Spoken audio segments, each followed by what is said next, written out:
के बीच 12वें दौर की बैठक आज कई मुद्दों पर होगी चर्चा। किसान आंदोलन फिर पकड़ेगा रफ्तार। मुजफ्फरनगर में 5 सितंबर को होगी महापंचायत। चुनावी साल में बच्चों को लेकर योगी सरकार कर सकती है बड़ा ऐलान। अभिभावकों के खाते में पैसे भेजने की तैयारी। प्रियंका गांधी करेंगी उत्तर प्रदेश का दौरा। बीजेपी को घेरने के लिए कांग्रेस लगाएगी 5 अगस्त से 10 सितंबर तक ट्रेनिंग कैंप। राजस्थान में कृषि कानूनों का विरोध कर रहे किसानों ने फाड़े बीजेपी नेता कैलाश मेघवाल के कपड़े। बाबुल सुप्रियो ने राजनीति से संन्यास लेने की अटकलों के बीच कहा, मैंने कभी सबको खुश करने के लिए राजनीति नहीं की। बंगाल सीएम को बीजेपी विधायक ने बता दिया लंकनी। कहा, सैकड़ों की हत्या कराने वाली है पर नाश करने वाला भी पैदा हो चुका है। खालिस्तान समर्थकों ने दी धमकी, सीएम जयराम को 15 अगस्त को नहीं फहराने देंगे तिरंगा। राज कुंद्रा की ऑनलाइन गेम कंपनी के नाम पर ठगी।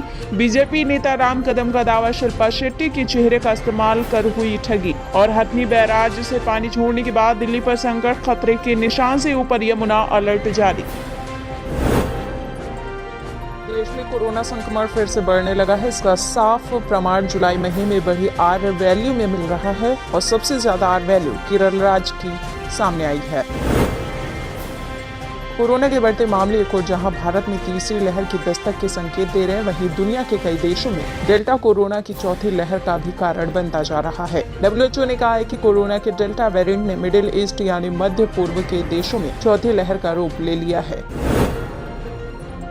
पीएम मोदी ने अपने स्वतंत्रता दिवस के भाषण के लिए युवाओं से उनके विचार और सुझाव मांगे हैं। असल में पीएम मोदी की एक ये पहल है जिसमें वो देश के युवाओं के विचारों को अपने भाषण में जगह देते हैं।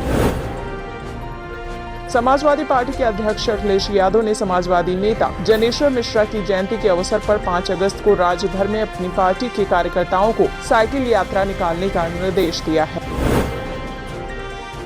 अब दिल्ली में हर 2 महीने में आती रहूंगी, ऐसा कहकर मुख्यमंत्री ममता बनर्जी दिल्ली से रवाना हुई अपने शहर। कोरोना की तीसरी लहर की आशंकाओं के बीच उत्तराखंड मंत्रिमंडल ने 1 अगस्त से कक्षा 6 से 12 तक के सभी स्कूलों को खोलने का फैसला कर लिया है।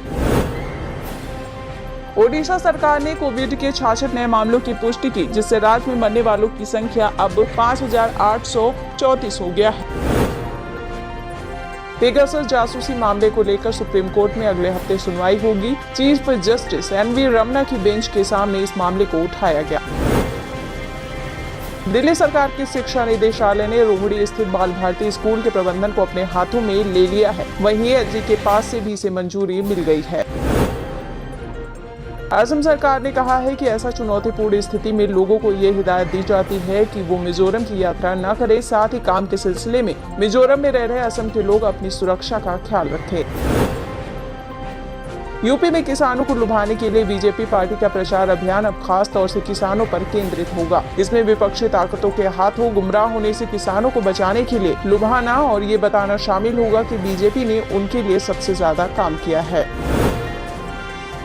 एम्स में 352 मरीजों पर हुए शोध में ये चीज सामने आई है कि कम प्रतिरोधक क्षमता वाले मरीजों को कपड़े का मास्क नहीं पहनना चाहिए। लंबे समय तक कपड़े का मास्क पहनने से गंदगी की वजह से ब्लैक फंगस होने की आशंका बाधित हो जाती है।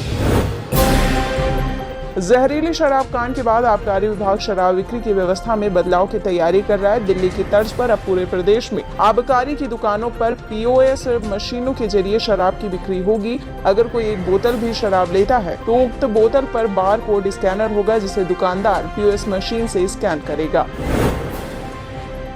8 माह से हरियाणा की सीमाएं बंद होने से उद्योगों को काफी नुकसान हो रहा है। वहीं टिकरी बॉर्डर खुलवाने के लिए एकजुट हो गए हैं उद्यमी और सरकार को चेतावनी दी है कि यदि रास्ते नहीं खुलवाए गए तो वो सड़कों पर उतरेंगे।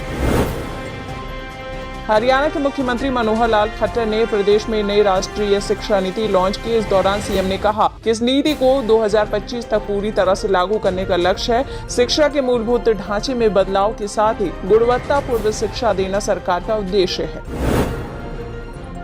कोरोना वायरस के मामलों की संख्या में लगातार गिरावट हो रही है। ऐसे में देश के कई राज्यों मध्य प्रदेश, राजस्थान, पंजाब, हरियाणा, गुजरात, आंध्र प्रदेश और तेलंगाना जैसे कई राज्यों में सिनेमा हॉल का संचालन भी फिर से शुरू कर दिया गया है।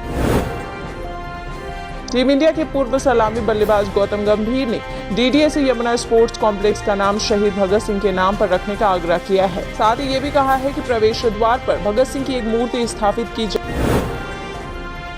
केंद्र सरकार में उत्तर प्रदेश से बने 7 नए मंत्री और सांसदों को मिशन 2022 के लिए केंद्रीय नेतृत्व ने विशेष टास्क दिया है। यूपी कोटे के मंत्रियों के राज्य में आगमन और जगह जगह उनके स्वागत का रूट मैप भाजपा प्रदेश कमेटी तैयार करेगी।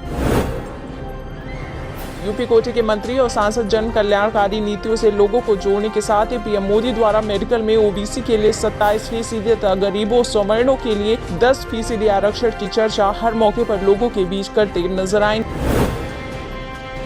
पीएम मोदी के सुझाव के आधार पर भी धार्मिक नगरी के साथ ही अब इस रूप में बसाया जाएगा ताकि मिनी भारत की छवि उसमें दिख सके। 1 अगस्त से शुरू होगा जेडीयू के मिशन मजबूती का तीसरा चरण। 1 हफ्ते तक हर दिन एक जिले में प्रवास करेंगे उपेंद्र कुशवाहा। इसके तहत वो 1 अगस्त से 18 अगस्त तक जिलों का दौरा तथा प्रवास पर रहेंगे। जन औषधि केंद्रों में जेनरिक दवाओं की किल्लत हो गई है। दुकानों से मल्टीविटामिन, शुगर, बीपी और दर्द की दवाएं गायब हैं। आर्थिक रूप से कमजोर लोग मेडिकल स्टोर पर महंगी दवाएं खरीदने को मजबूर हो रहे हैं।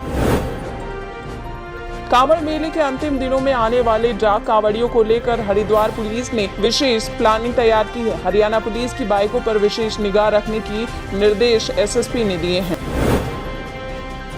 छत्तीसगढ़ के मुख्यमंत्री भूपेश बघेल ने राज्य के ग्रामीण इलाकों में रहने वाले भूमिहीन कृषि मजदूरों को सालाना 6,000 रुपए आर्थिक सहायता देने की घोषणा कर दी है।